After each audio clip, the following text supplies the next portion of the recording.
1989, 12 años después de su lanzamiento, el vehículo espacial Voyager 2 pasó cerca del planeta del espacio exterior Neptuno, a una distancia de 4.4 por 10 a la 9 kilómetros de la Tierra.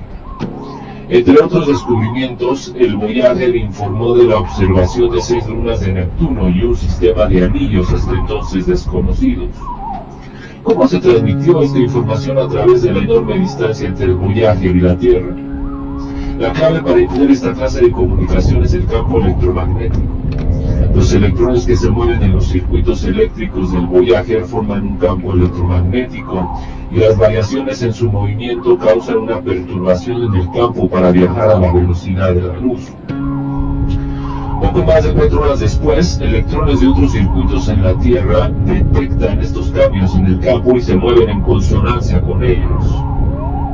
Aunque este es el ejemplo de un campo variable en el tiempo generado por cargas en movimiento, y en este capítulo nos ocuparemos del campo estático de cargas en reposo. El ejemplo ilustra, sin embargo, la utilidad del concepto de campo para entender cómo actúan las fuerzas electromagnéticas a través de grandes distancias. En capítulos siguientes presentamos el campo magnético análogo para corrientes constantes, para demostrar a continuación cómo las ondas electromagnéticas, como las del radio o de la luz, pueden explicarse en términos de campos electromagnéticos producidos por cargas en movimiento y corrientes variables.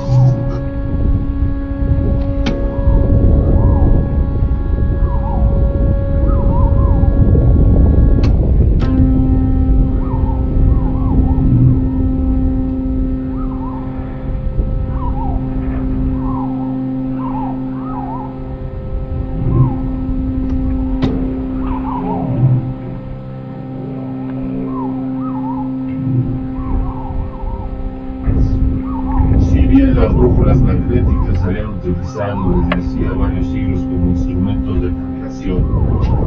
La explicación de su comportamiento no se comprendió bien sino hasta el año 1600, cuando Sir William Gilbert, más tarde médico de la reina Isabel I, propuso que la Tierra es un enorme imán con un polo magnético cerca de cada polo geográfico. Otros investigadores que le han ido sucediendo en el curso de la historia han trazado cuidadosamente el campo magnético de la Tierra, y las naves espaciales interplanetarias han estudiado los campos magnéticos de otros planetas.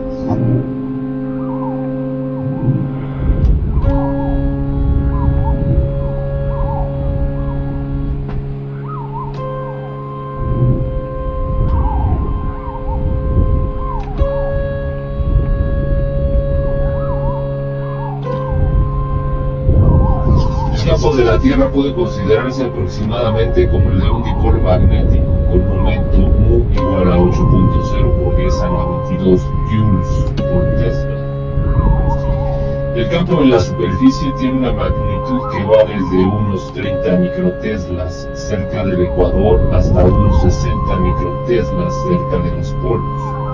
Para un dipolo, esperamos que el campo magnético en el eje sea el doble del campo a la misma distancia a lo largo de la bisectriz. El eje del dipolo forma un ángulo de unos 11.5 grados con el eje de rotación de la Tierra, que a su vez forma un ángulo de 23.5 grados con la normal al plano de la órbita de la Tierra con respecto al Sol, como se muestra. Lo que comúnmente llamamos el polo norte magnético, el cual se ubica al norte de Canadá, es de hecho el polo sur del dipolo de Tierra, como lo hemos definido con la convergencia de las líneas del campo magnético. El polo sur magnético, que se localiza en la Antártida, está representado por el polo norte del dipolo, porque las líneas del campo magnético B mayúscula salen de él.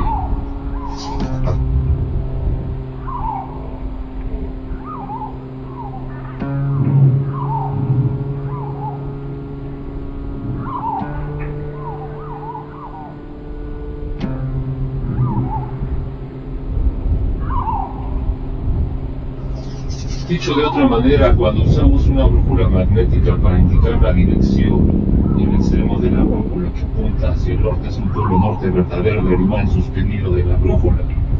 Es atraído hacia un polo sur verdadero, el cual está cerca del polo norte geográfico de la Tierra.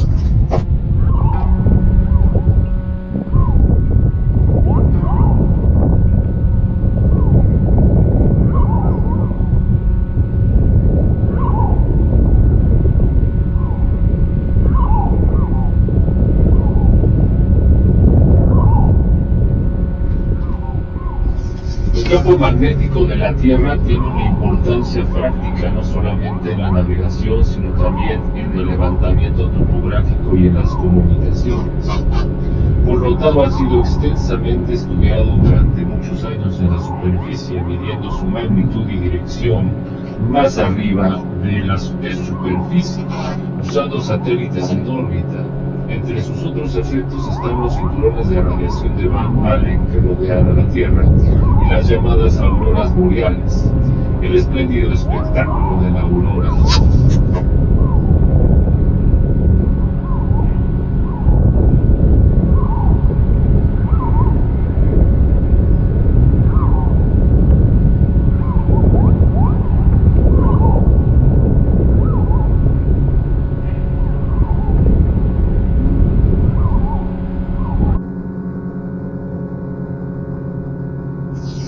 Puesto que encontramos rocas magnetizadas en el suelo, surgirá quizás la inclinación a imaginar la existencia de un núcleo de rocas magnetizadas permanentemente como la fuente del campo magnético de la Tierra. Sin embargo, esto no puede ser así porque la temperatura del núcleo es de varios miles de grados, muy por encima de la temperatura Curie del hierro. Por lo tanto, el hierro que hay en el núcleo de la Tierra no puede ser ferromagnético.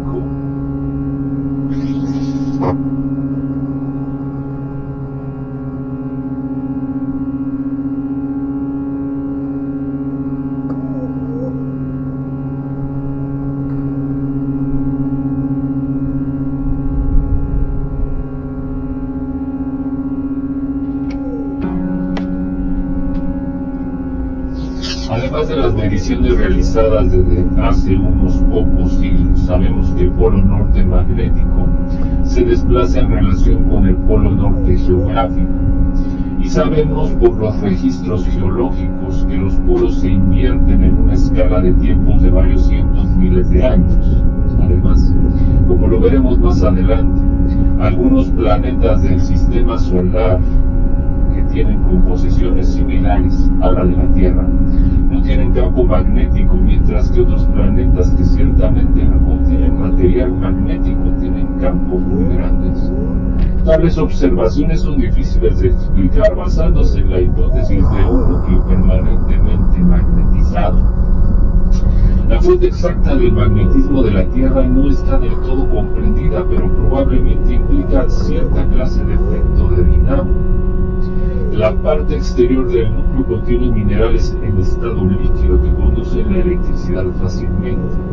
Un pequeño campo magnético inicial provoca que fluyan corrientes en este conductor en movimiento, según la ley de inducción de Faraday. Estas corrientes pueden acrecentar el campo magnético y este campo acrecentado es lo que observamos como el campo de la Tierra. Sin embargo, sabemos por nuestro estudio de la inducción que un conductor que se mueva dentro de un campo magnético experimenta una fuerza de frenado. La fuente de energía necesaria para vencer la fuerza de frenado y mantener el núcleo en movimiento no ha podido todavía comprenderse. La Tierra contiene un registro de cambios tanto en la dirección como en la magnitud del campo.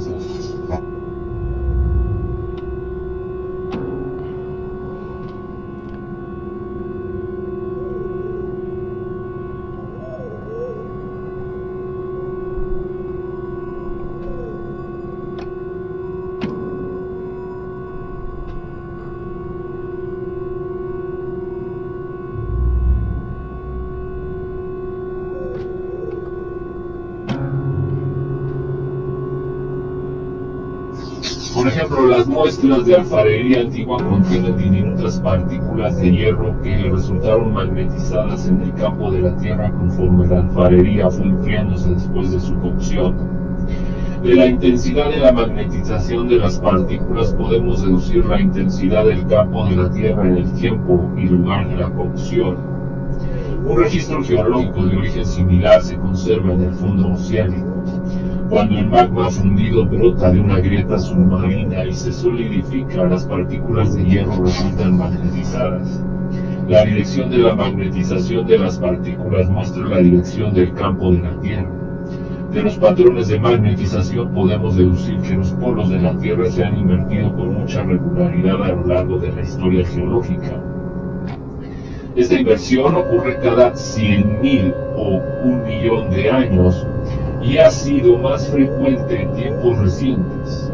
Las razones de estas inversiones y su velocidad creciente no se conocen, pero presumiblemente implican el efecto de dínamo de alguna manera.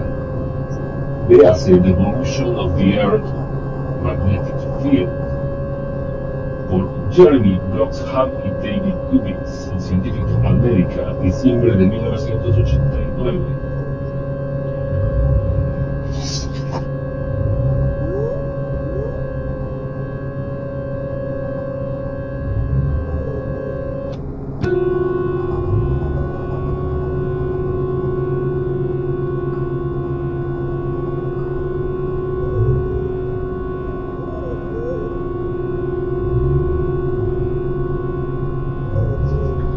Conforme nos alejamos de la Tierra, su campo disminuye y comenzamos a observar modificaciones como consecuencia del viento solar, una corriente de partículas cargadas que llegan del Sol.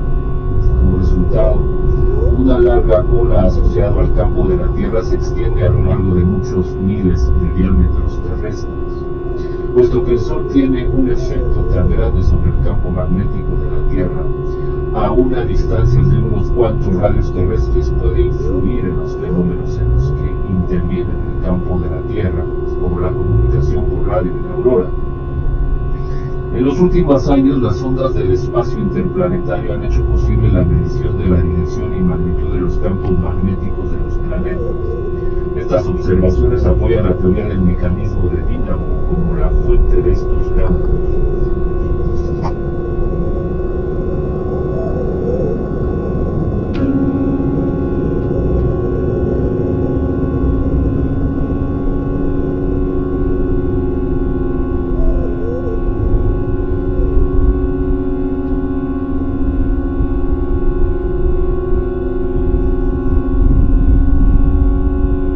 Venus, cuyo núcleo es similar al de la Tierra, no tiene un campo porque su rotación es demasiado lenta para sostener el efecto de dínamo.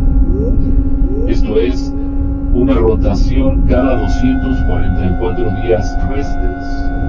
Marte, cuyo periodo de rotación es casi el mismo que el de la Tierra, no tiene un campo porque su núcleo es presumiblemente demasiado pequeño, un hecho deducido de la medición de la densidad media de Marte.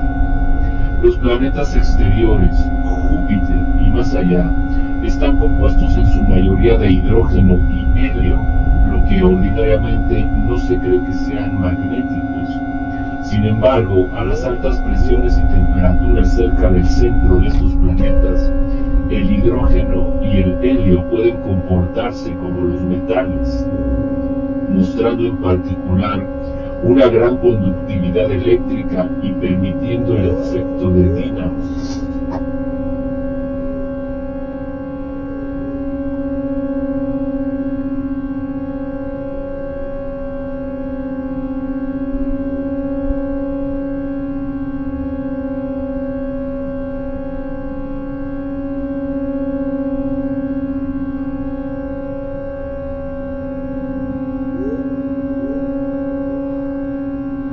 Cuando el material fundido brota a través de un caballón en el fondo del océano y se enfría, conserva un registro de la dirección del campo magnético de la Tierra en ese momento.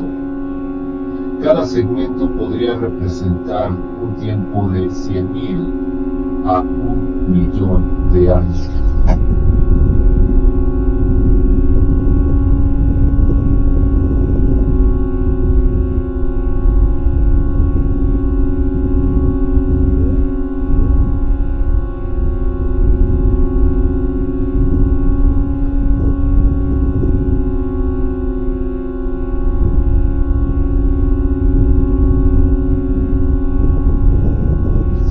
El ferromagnetismo, al igual que el paramagnetismo, se presenta en materiales en los que los átomos tienen momentos dipolares magnéticos permanentes. Lo que distingue a los materiales ferromagnéticos de los materiales paramagnéticos es que en los materiales ferromagnéticos existe una fuerte interacción entre los momentos dipolares atómicos vecinos que los mantiene alineados incluso cuando se suprime el campo magnético externo.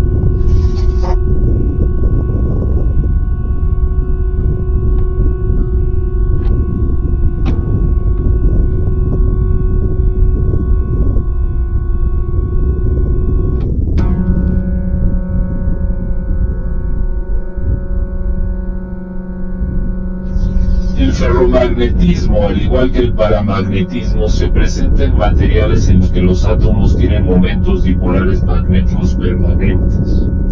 Lo que distingue a los materiales ferromagnéticos de los materiales paramagnéticos es que en los materiales ferromagnéticos existe una fuerte interacción entre los momentos dipolares atómicos vecinos que los mantiene alineados incluso cuando se suprime el campo magnético externo.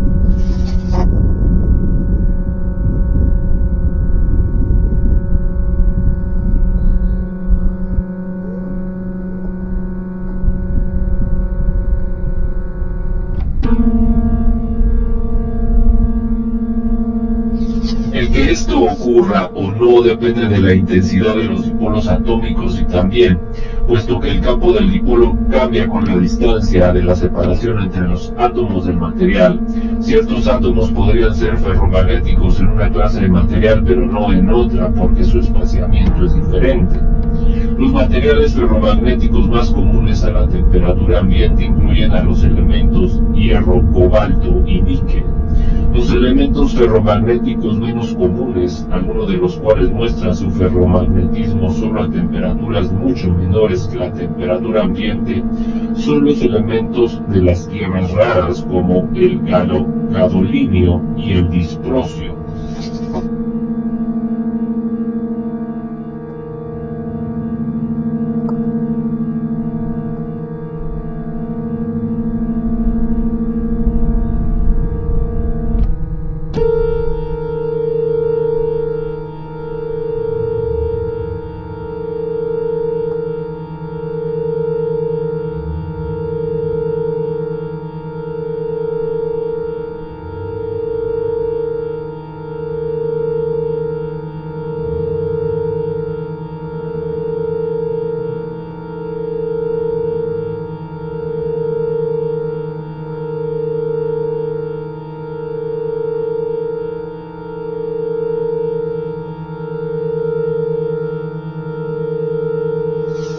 El 25 de agosto de 1989, 12 años después de su lanzamiento, el vehículo espacial Voyager 2 pasó cerca del planeta del espacio exterior Neptuno, a una distancia de 4.4 por 10 a la 9 kilómetros de la Tierra. Entre otros descubrimientos, el Voyager informó de la observación de 6 lunas de Neptuno y un sistema de anillos hasta entonces desconocidos. ¿Cómo se transmitió esta información a través de la enorme distancia entre el Voyager y la Tierra? La clave para entender esta clase de comunicación es el campo electromagnético. Los electrones que se mueven en los circuitos eléctricos del Voyager forman un campo electromagnético y las variaciones en su movimiento causan una perturbación en el campo para viajar a la velocidad de la luz. Poco más de 4 horas después, electrones de otros circuitos en la Tierra detectan estos cambios en el campo y se mueven en consonancia con ellos. Aunque este es el ejemplo de un campo variable en el tiempo generado por cargas en movimiento, y en este capítulo nos ocuparemos del campo estático de cargas en reposo. El ejemplo ilustra, sin embargo, la utilidad del concepto de campo para entender cómo actúan las fuerzas electromagnéticas a través de grandes distancias. En capítulos siguientes presentamos el campo magnético análogo para corrientes constantes, para demostrar a continuación cómo las ondas electromagnéticas, como las del radio o de la luz, pueden explicarse en términos de campos electromagnéticos producidos por cargas en movimiento y corrientes variables.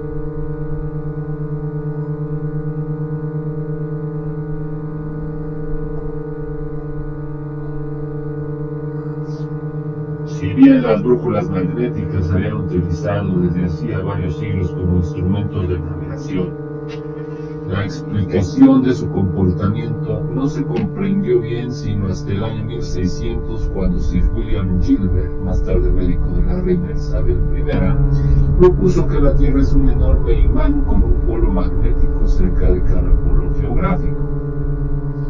Otros investigadores que le han ido sucediendo en el curso de la historia han trazado cuidadosamente el campo magnético de la Tierra, y las naves espaciales interplanetarias han estudiado los campos magnéticos de otros planetas.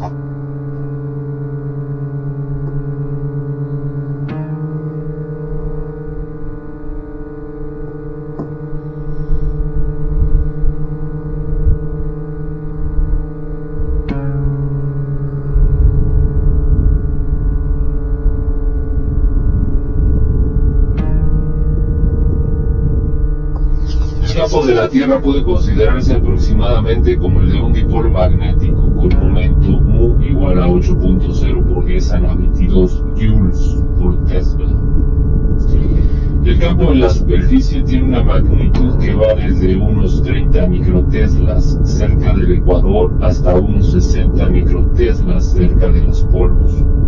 Para un dipolo, esperamos que el campo magnético en el eje sea el doble del campo a la misma distancia a lo largo de la bisectriz. El eje del dipolo forma un ángulo de unos 11.5 grados con el eje de rotación de la Tierra, que a su vez forma un ángulo de 23.5 grados con la normal al plano de la órbita de la Tierra con respecto al Sol, como se muestra. Lo que comúnmente llamamos el polo norte magnético, el cual se ubica al norte de Canadá, es de hecho el polo sur del dipolo Tierra, como lo hemos definido con la convergencia de las líneas del campo magnético. El polo sur magnético, que se localiza en la Antártida, está representado por el polo norte de un dipolo, porque las líneas del campo magnético B mayúscula salen de él.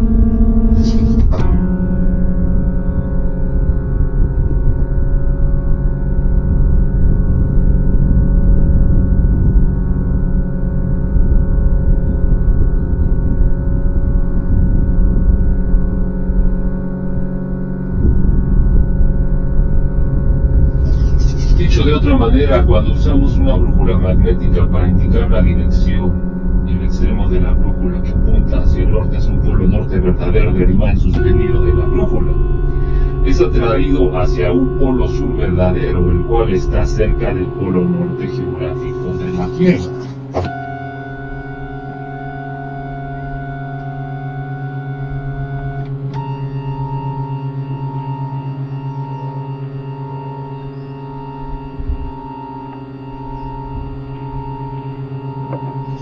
El campo magnético de la Tierra tiene una importancia práctica no solamente en la navegación, sino también en el levantamiento topográfico y en las comunicaciones. Por lo tanto, ha sido extensamente estudiado durante muchos años en la superficie, midiendo su magnitud y dirección más arriba de la superficie, usando satélites en órbita. Entre sus otros efectos están los cinturones de radiación de Van Allen que rodean a la Tierra y las llamadas auroras boreales, el espléndido espectáculo de la aurora.